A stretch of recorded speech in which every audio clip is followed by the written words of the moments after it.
Kedokteran Republik Indonesia. Iya. Baik, Bapak dan Ibu. Assalamualaikum warahmatullahi wabarakatuh. Baik, saya akan mencoba untuk memaparkan sedikit mengenai teknis kampus sehat. Next. Kampus sehat itu sebenarnya mungkin Bapak dan Ibu kita sudah lakukan orientasi ya tahun 2019. Jadi kampus sehat ini adalah program yang diluncurkan oleh Kementerian Kesehatan yang ditujukan untuk mengintegrasikan program kesehatan ke dalam lingkungan perguruan tinggi. Jadi ini adalah pintu masuknya kesehatan untuk perguruan tinggi. Tujuan kita apa? Untuk membudayanya pola hidup sehat di lingkungan perguruan tinggi. Kalau kita bicara soal membudaya, artinya sudah tidak ada lagi beban kita melaksanakan pola hidup sehat ini. Benar ya Bapak dan Ibu? Artinya pola-pola hidup ini sudah melekat di dalam keseharian kita. Sudah mungkin tidak ada beban kita laksanakan sesuai dengan ritme kehidupan kita. Nah, kalau sudah membudaya, artinya kita harapkan akan meningkatkan derajat kesehatan, derajat kesejahteraan, dan kualitas hidup. Kalau semua ini sudah meningkat, sudah sehat, sudah sejahtera, kualitas hidup meningkat, artinya apa? Semua masyarakat kampus akan mencapai potensi maksimal sesuai dengan peran yang disandang. Kalau kita bicara mengenai mahasiswa, akan tercipta mahasiswa yang tidak hanya cerdas secara pemikiran tentunya, tetapi juga sehat secara fisiknya, mentalnya, dan emosionalnya. Apa yang kita harapkan nanti tentu akan menjadi generasi muda kita yang akan berkiprah baik untuk bangsa ini. Nah, kalau kita bicara mengenai dosen, tenaga pendidik, kalau mereka sudah semuanya sehat, artinya nanti akan produktif. Kalau produktif tentu Bapak dan Ibu akan menghasilkan karya-karya yang luar biasa dan mampu mendidik generasi muda kita dengan cara yang luar biasa juga. Next. Nah, untuk tujuan utama kita apa? Semua masyarakat kampus bisa sehat. Masyarakat kampus dalam artian yang kita bicarakan sangat luas. Mahasiswanya, dosennya, tenaga pendidiknya, pegawainya, pihak ketiganya, bahkan masyarakat kampus yang berada di wilayah binaannya kampus. Itu adalah masyarakat kampus kita. Seluas itu kita pengen menyasarnya, karena kami tahu kontribusi Bapak dan Ibu tentu luas, tidak hanya di kampusnya tetapi untuk masyarakat juga banyak. Nah, untuk mencapai tujuan ini, kami membuatnya dalam bentuk 3 pilar: kebijakan institusi, perubahan perilaku, dan pelayanan kesehatan. Kebijakan institusi tentu kami butuh dukungan Bapak dan Ibu. Sesuai dengan instruksi Presiden tentang gerakan masyarakat hidup sehat, semua orang, semua institusi punya kewajiban berkontribusi di bidang kesehatan, tentu sesuai dengan perannya masing-masing. Nah, kalau semuanya sudah berkiprah nih, insya Allah tentu akan memberikan kontribusi yang besar terhadap bidang kesehatan, termasuk di dalam lingkungan kampus. Kami butuh dukungan Bapak dan Ibu. Kalau manajemennya, para pejabatnya, tentu kita butuh pengambilan keputusan, adanya kebijakan. Apakah nanti dalam bentuk peraturan rektor, peraturan dekan, surat edaran, surat keputusan, semua itu kami butuhkan. Kemudian kalau sudah ada peraturannya, tentu kami butuh Bapak dan Ibu di bidang teknisnya nih, yang nanti akan membantu pelaksanaan kegiatannya atau mengkoordinir pelaksanaan kegiatannya. Oleh sebab itu kemarin tim kampus sehat sudah dibentuk, ada tim universitas. Artinya tim universitas ini nanti akan menjadi koordinator untuk berkoordinasi dengan tim-tim di masing-masing fakultas. Jadi kita nggak berdiri sendiri-sendiri, tetapi dirangkul bersama oleh tim universitas. Kemudian apa yang kita harapkan? Perubahan perilaku. Perubahan perilaku ini tentu untuk membudayanya pola hidup sehat. Banyak hal yang bisa kita lakukan. Tentu tidak semudah membalik telapak tangan, karena kesannya mudah, padahal ini yang paling berat sebenarnya. Apa yang harus bisa kita lakukan? Tentu berupaya untuk meningkatkan literasi semua orang. bisa memanfaatkan media sosial, bisa melalui seminar, bisa melalui webinar, atau bisa memasukkan materi-materi kesehatan ke dalam kurikulum atau co-kurikulum. Tadi sudah disampaikan, materi kesehatan sudah dimasukkan ke dalam mahasiswa baru ya tadi ya kegiatannya. Artinya sudah ada kontribusinya. Banyak website, banyak kegiatan telah dilakukan. Semoga ketika kita laksanakan sedikit demi sedikit, kita tetesi air, semoga ini akan melekat di pikiran kita semua dan nantinya akan mampu merubah perilaku kita semua. Dari tidak tahu menjadi tahu, tahu menjadi mau dan menjadi mampu untuk melaksanakan pola-pola hidup sehat ini. Kemudian apa? Ada pelayanan kesehatan. Ini jalan kami Kementerian Kesehatan untuk mendekatkan layanan. Kami tahu Bapak dan Ibu, semua orang yang perguruan tinggi jumlahnya besar sasarannya, tetapi kami sulit menjangkaunya. Dalam artian teman-teman dinas kesehatan, teman-teman puskesmas, Bapak dan Ibu semua yang di lingkungan perguruan tinggi tidak terjangkau. Bagaimana caranya? Kami bukakan jalan melalui program kampus sehat. Adanya posbindu kita harapkan. Tentu posbindu ini tidak hanya sekedar untuk mendeteksi dini masyarakat kampus, tetapi kita pengen ada kolaborasi. Jadi data dari hasil deteksi dini juga bisa masuk ke dalam capaian indikator Kementerian Kesehatan.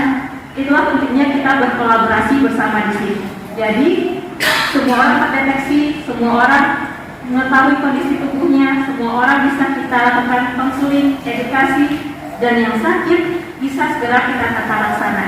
Kemudian datanya bisa kita dapatkan. Nah, kalau tidak kita dapatkan, seakan-akan kita tidak bekerja. Jadi sudah bekerja, sudah melaksanakan tanpa data, tanpa catatan, sering dianggap tidak bekerja. Oleh sebab itulah, ini adalah bentuk sinergi kita bersama dalam mendekatkan layanan kesehatan. Nah, ketiga pilar ini kita jabarkan melalui 6 kegiatan pokok. Tadi sudah disampaikan oleh Bu Fitri, semuanya sudah jelas, bahkan ada yang lebih detail dari yang kami sampaikan. Ini program pokoknya saja. Kalau perguruan tinggi bisa melakukan modifikasi, mengembangkannya, silakan kembangkan sesuai dengan kondisi perguruan tinggi itu sendiri. Nah, tadi seperti yang disampaikan, sebenarnya kampus sehat ini tidak saja kerjasama kita berdua di Kementerian Kesehatan sama perguruan tingginya, juga kita rangkum ke Mendikbudristek Dikti, ada Dinas Kesehatan Provinsi, Dinas Kesehatan Kabupaten Kota, puskesmasnya, dan masyarakat sekitar kita. Next.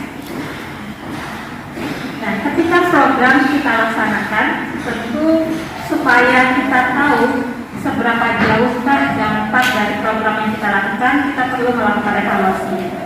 Dan evaluasi ini bisa kita lakukan secara internal dan eksternal. Nanti akan disampaikan. Tujuannya kalau dari kami, tentu kami ingin melihat apakah program kami ini visible untuk dilaksanakan. Apakah saat dilaksanakannya kampus sehat ternyata banyak kendala yang dialami oleh perguruan tinggi. Apa sebabnya? Itu ingin kami ketahui. Nanti akan menjadi masukan kami untuk perbaikan ke depannya. Termasuk nanti kalau terlaksana dengan baik, kami menilai juga bisa memberikan rekomendasi kepada perguruan tingginya untuk lebih mengembangkan kegiatan-kegiatan kampus sehat. Nah, biasanya kita memakai pendekatan sistem ya, ada input, proses, output, outcome, dan effect. Semua ini akan kita lihat, monitoring, apakah sesuai dengan yang kita harapkan atau tidak. Kita lakukan evaluasi, apakah nanti akan ada perbaikan, pertahanan, atau mungkin udah cukup baik nih. Kita akan lanjut ke inovasi berikutnya. Tentu kita lihat bagaimana SDM-nya, sarana prasarananya, apakah ada dukungan anggaran, kemudian adakah dukungan kebijakan. Kemudian ini kita olah dalam bentuk kegiatan. Kemudian tentu ada yang dihasilkan dan dampaknya nanti tentu masyarakat hidup sehat. Tadi ini yang kita sampaikan. Diharapkan kampus juga melakukan evaluasi. Jadi tahu tadi sudah ada self assessment. Self assessment menjadi dasar kampus untuk mengembangkan kegiatan. Karena mungkin tidak semua kegiatan bisa dilaksanakan secara sampai. Oleh sebab itu kita perlu tahu prioritas. Makanya kita perlu melakukan self assessment. Nah, kemudian dari eksternal ada penilaian dari kami. Sebenarnya selain kami menilai seberapa istilahnya kegiatan telah dilaksanakan dan kami ingin memberikan deklarasi labeling untuk perguruan tinggi menyatakan UNS menjadi kampus sehat A misalnya. Itu adalah outcome dari penilaian kami. Kemudian nanti akan ada stratifikasi yang didapatkan dari penilaian dari instrumen. Walaupun ini sebenarnya dasar media utama masih sangat biasa ya kata-katanya, kami masih membuka masukan. Kalau ada masukan dari Bapak dan Ibu, ada nih kata-kata yang lebih bagus, yang lebih ke pendidikan, misalnya silakan diusulkan. Ini belum paten, karena memang kami masih berproses bersama Kemendikbud-Ristek untuk menjadikan kampus sehat menjadi salah satu poin akreditasi. Kalau sudah menjadi poin akreditasi, mau tidak mau ini menjadi tabuhan kinerja, menjadi tanggung jawab untuk dikerjakan, mungkin lebih ya daripada sekarang kan masih belum seperti itu. Nanti akan kami lakukan penilaian, kemudian dengan instrumen kita. Nah, ini instrumennya, scoringnya tadi sudah disampaikan 1 sampai 4, tekniknya triangulasi yang kita lakukan ini. Nah, ini adalah salah satu contohnya. Mungkin kita tidak akan bahas karena kita mungkin akan diskusi langsung saja nanti. Pertama misalnya mengenai dokumen kebijakan. Yang pertama kali kita butuhkan adalah timnya. Jadi kita lihat apakah sudah ada timnya. Kita kasih nilai 1 sampai 4. 1 jika belum ada timnya. Tentu kita kasih nilai 1. 2 jika telah ada tim tetapi belum di SK-kan secara resmi. Karena dari di beberapa kampus sudah dilakukan audiensi, sudah ada komitmen, sudah ada timnya, tetapi timnya ini belum diresmikan. Baru PIC-nya siapa, PJ-nya siapa, belum diresmikan dalam aspek legal. Kemudian 3, jika sudah ada tim, kemudian sudah diresmikan dalam aspek legalnya, kita kasih poin 3.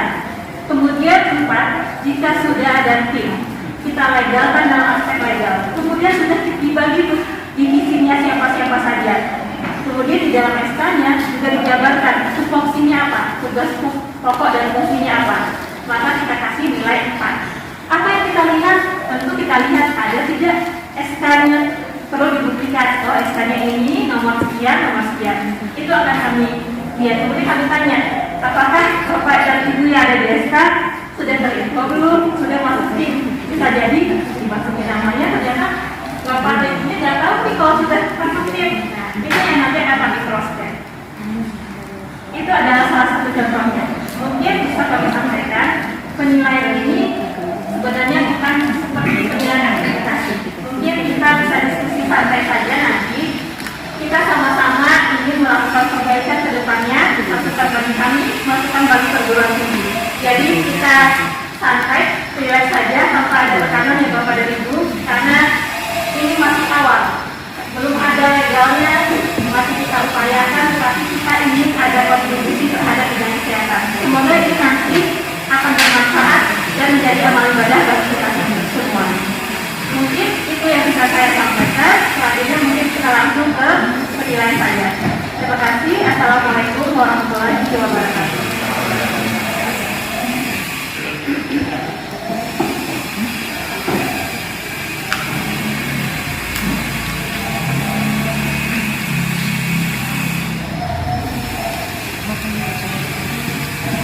Baik, terima kasih untuk pemaparan dari penilaian dari Kementerian Kesehatan Republik Indonesia.